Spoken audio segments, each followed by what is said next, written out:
Hi, I'm Liz. I'm a mental health therapist at Optimum Joy. I think there's this perception that you're gonna be under a microscope and there's something scary and vulnerable about that. And it's true, this does take vulnerability. But I think the piece that I didn't fully realize is you're not doing it under a lens of the therapist agreeing with you or accepting you or proving yourself. You get to do it in a way that's kind of a mirror that loves you.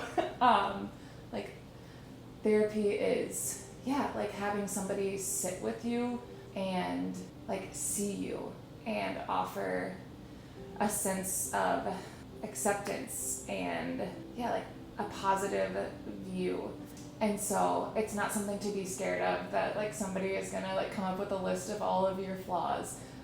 It's a place where you get to see yourself more accurately, but also more graciously. I remember coming away from my first experience doing counseling and being that was amazing. To sit with someone, and it's not like an interview, you're not coming up with the right answers. You're sitting with somebody who is in agreement with you and wants to move in the same direction where you want to go. And you get to set the goals, and you get to set the objectives, and you get to determine what growth looks like, and you have essentially a cheerleader to do that with you. If somebody's coming to counseling for the first time, the word that comes to mind is courage.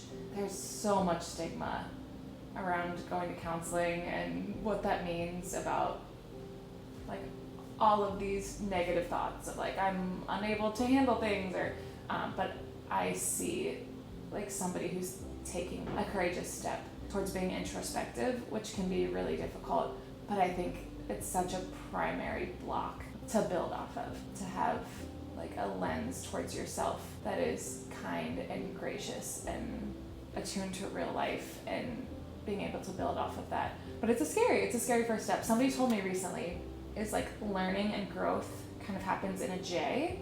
That when you start off, you're I'm gonna get better and better and better. But often, what happens first is kind of this dip where you're taking time to try something new, and that feels hard and it feels unnatural. And so there's kind of this oh no, what have I done? But then in that moment, you get to start trending upwards. I think A, it's courageous to do counseling for the first time, and B, be patient with yourself and give yourself time. That there might be a little bit of this is hard, what am I doing? I don't like how this feels. And then from there, a lot of growth can take up in that upward trend. I enjoy working with all kinds of people. As a mom, have this new tender softness towards young children that I haven't always had. My experience has always been with adolescents and teens primarily. So that's a population that has always drawn me. But then also coming off of that work, I think it's really refreshing working with adults, people that have a little bit more desire for growth. Also couples. I love to sit in the room and kind of be a neutral party, to be able to offer feedback. Sometimes I'm in a one-on-one conversation and I'm I wish I had a neutral party to be how is this coming across? Am I interpreting that correctly?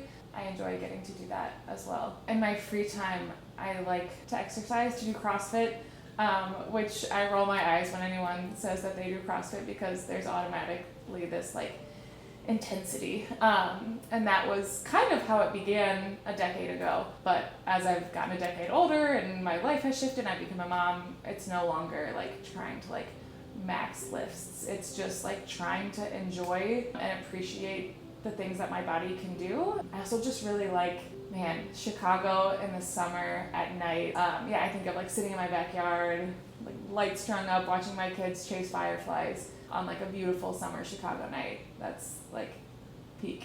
My favorite thing about being a therapist is being able to get the privilege to observe a shift happening. And it can be a big thing, it can be a small thing, but specifically my favorite kind of shift is seeing someone who has a tendency towards self-criticism, self-doubt, shift, to have grace towards themselves, to have forgiveness and acceptance towards themselves. As a kid, I've always been wired towards being very critical. And so as an adult, the journey that I've been on, which has included counseling for myself, has been retraining those thoughts one tiny little step at a time. just to have grace for myself, to have acceptance of myself, to love myself, which sounds very cliche, but is so important. And so, yeah, I love to be in the room, and to be able to witness those things happen. That like little step, that little shift that can, take somebody down a completely different road. I remember being a little girl, like elementary school on the playground, and having a really heightened sensitivity towards hurt. I was drawn to the kid that was hurting, that was sensitive, and like really like felt that with them. I remember being the youngest in my family, and when one of my older siblings would get in trouble, I'd be advocating to my parents to like lighten their punishment, because I didn't want to see my siblings in pain or distress in any way. And that kind of grew and developed as I got older in high school. Was curious about maybe nursing or teaching or one of those helping professions. And then I started a mentoring program through my church as a high schooler, and mentored a fifth grader. And that really like started a shift of like what that one-on-one investment in a way where you can pause and stop and sit with someone who maybe doesn't always feel super seen, and really like intently sit with them, and the difference that made and the shifts that I saw in her life. And so that kind of got the wheels turning. So when I went to college, my first week on campus as an undecided major, I met a social work professor, and that just kind of clicked as she was describing what social work is and what a social worker does. And yeah, it really spoke to me. So I took Social Work 101 just kind of to feel it out, and I knew from that point on that that's what I wanted to do.